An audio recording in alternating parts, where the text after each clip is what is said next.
क्या आपका small business है और आप हर साल अकाउंटिंग और टैक्स कैलकुलेशन करने से परेशान हो जाते हैं, तो आपके लिए इनकम टैक्स में एक खास प्रोविजन है, सेक्शन 44AD। इस सेक्शन के तहत छोटे व्यापारियों को अपनी असली यानी कि रियल इनकम निकालने की जरूरत नहीं होती है, बल्कि सरकार खुद एक तय प्रतिशत के आधार पर आपकी आय मान लेती है। इससे न सिर्फ कंप्लायंस आसान हो जाते हैं, बल्कि अकाउंट्स मेंटेन करने का झंझट भी कम हो जाता है। लेकिन कौन लोग इसका फायदा ले सकते हैं, कितना टर्नओवर होना चाहिए और इसमें टैक्स कैसे कैलकुलेट होता है, आज की इस वीडियो में हम सेक्शन 44AD को बिल्कुल आसान भाषा में समझेंगे और आगे मैं आपको प्रैक्टिकल भी बताऊंगा कैसे आपको कैलकुलेट करना है प्रॉफिट, ठीक है, विदाउट बुक्स मेंटेन करें। तो गाइस ये वीडियो बहुत ज़्यादा इंपॉर्टेंट होने वाली है, बने रही इस वीडियो के साथ। और यदि अभी तक आपने मेरा यूट्यूब चैनल सब्सक्राइब नहीं किया तो कर लीजिए ऐसी बेनिफिशियल वीडियोस के लिए। तो गाइस चलते हैं वीडियो को स्टार्ट करते हैं। सबसे पहले सेक्शन 44AD है क्या, ठीक है। तो income tax section 44AD presumptive taxation scheme है, एक आसान टैक्स स्कीम है जो छोटे व्यवसाय यानी कि स्मॉल बिजनेस के लिए बनाई गई है, ताकि उन्हें डिटेल्ड बुक्स ऑफ अकाउंट्स रखने और ऑडिट कराने की जरूरत कम पड़े या ना पड़े। देखिए होता क्या है, गवर्नमेंट ने एक सेक्शन 44AD जिसका नाम है, ठीक है, वो होता है हमारा इनकम टैक्स में।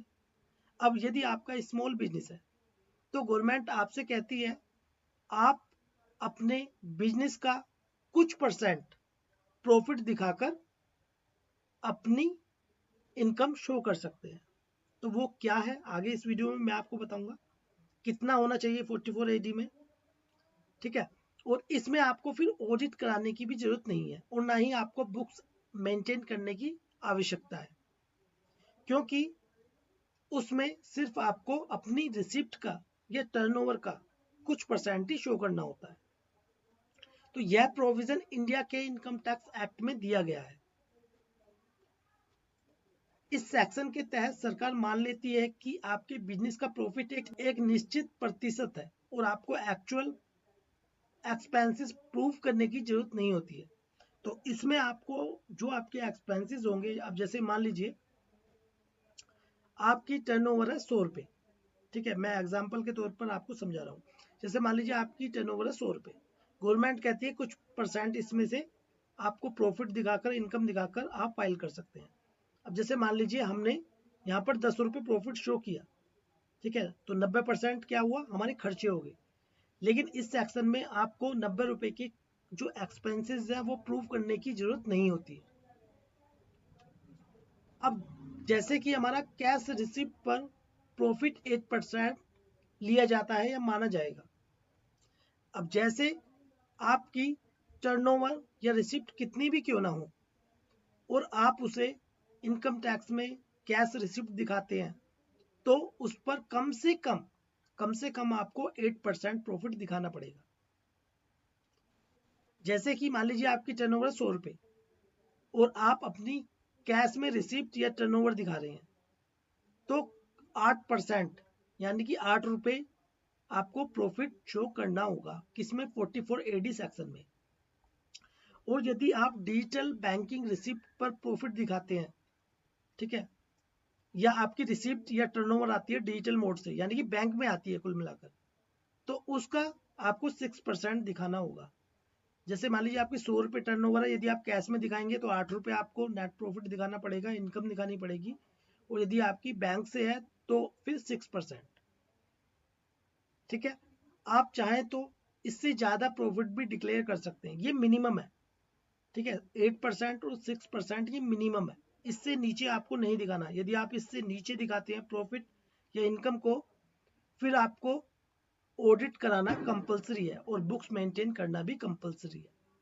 तो कम से कम तो आप 8% या 6% दिखाएंगे, मैक्सिमम कितना भी दिखा सकते हैं, ठीक है। 100% भी आप अपना प्रॉफिट या इनकम दिखा सकते हैं 44AD सेक्शन में।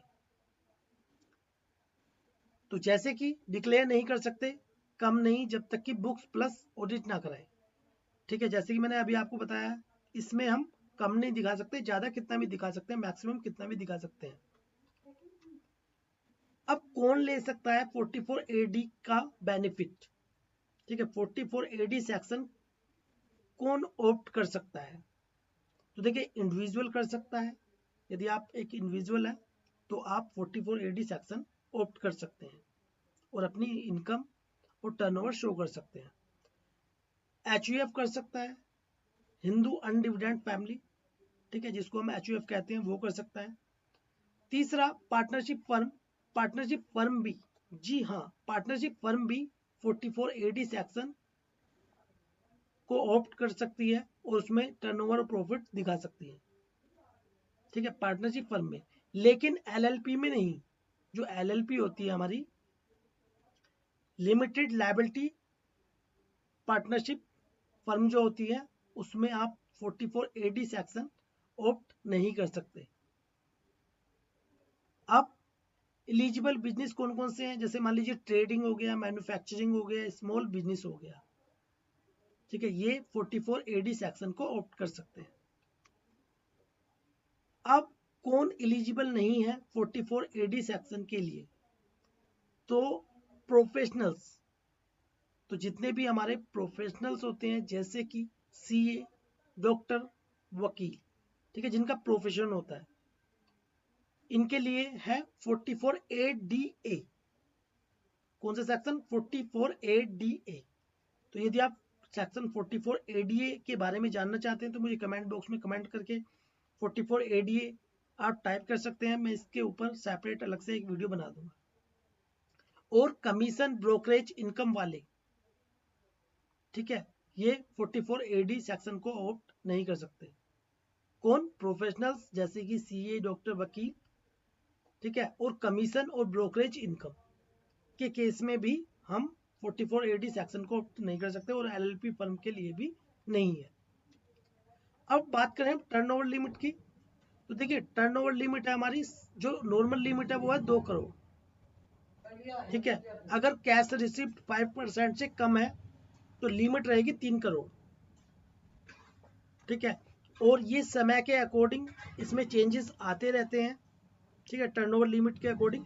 तो आप करंट में देख सकते हैं कि 44AD के लिए कितनी टर्नओवर लिमिट है, क्योंकि ये टर्नओवर जो लिमिट होती है वो चेंज होती रहती है।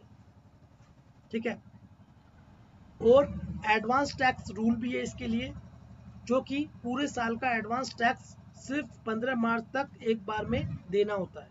यदि आपका टैक्स बन रहा है तो वो आपको ईयर एंड में, यानी कि मार्च में, ठीक है, जो क्लोजिंग होती है 15 मार्च तक, वो आपको जमा कराना है एडवांस टैक्स। ठीक है, 5 इयर्स वाला इंपॉर्टेंट रूल, इसमें एक रूल भी है। ठीक है, 5 ईयर वाला। अब इसमें क्या है, अगर आपने 44AD को सिलेक्ट किया है और बाद में बीच में ऑप्ट आउट कर दिया, सपोज दैट आपने फर्स्ट ईयर में इसको ऑप्ट कर लिया 44AD को, ठीक है, और फिर बाद में वो सेकंड ईयर में आपने उसको ऑप्ट आउट कर दिया, तो अगले 5 इयर्स तक 44AD नहीं ले सकते। यदि आपने एक बार 44AD सेक्शन को ऑप्ट कर लिया है तो फिर वो आपको 5 इयर्स तक कैरी करना है, यानी कि 5 इयर्स तक आपको 44AD सेक्शन में अपनी ITR फाइलिंग करनी होगी, और बुक्स प्लस ऑडिट लागू हो सकता है। ठीक है, यदि आप 44AD सेक्शन को 5 इयर्स तक कैरी नहीं करते हैं, यदि आप 5 इयर्स तक अपनी ITR फाइलिंग नहीं करते हैं 44AD में, तो बुक्स प्लस ऑडिट लागू हो सकता है, यानी कि आपको बुक्स भी मेंटेन भी करनी होगी और ऑडिट भी अप्लाई हो जाएगा। ठीक है, अब मैं आपको प्रैक्टिकल बताता हूँ कि इसमें 44AD सेक्शन में कैसे हम नेट प्रॉफिट निकालते हैं, यानी कि इनकम शो करते हैं। अब जैसे मान लीजिए आपकी 10 लाख रुपए आपकी रिसिप्ट या टर्नओवर है। ठीक है,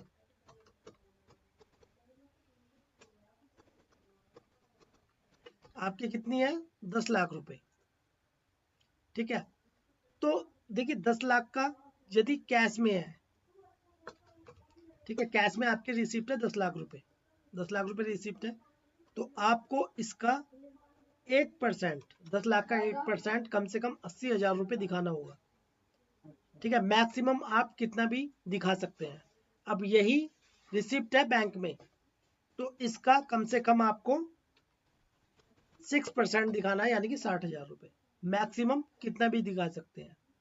कैश में रिसिप्ट है, ठीक है, आपकी 10 लाख रुपए, तो 80,000 तो मिनिमम आपको दिखाना ही दिखाना है। मैक्सिमम 1 लाख, 2 लाख, 5 लाख, यानी कि 10 लाख रुपए तक मैक्सिमम कितना भी दिखा सकते हैं। बैंक से रिसिप्ट है तो 60,000 रुपये कम से कम दिखाना पड़ेगा, और मैक्सिमम कितना भी दिखा सकते हैं। ठीक है, मैं उम्मीद करता हूँ आपको समझ में आ गया होगा सेक्शन 44 AD। तो ये वीडियो आपको कैसे लगी प्लीज़ कमेंट बॉक्स में जो बताएं।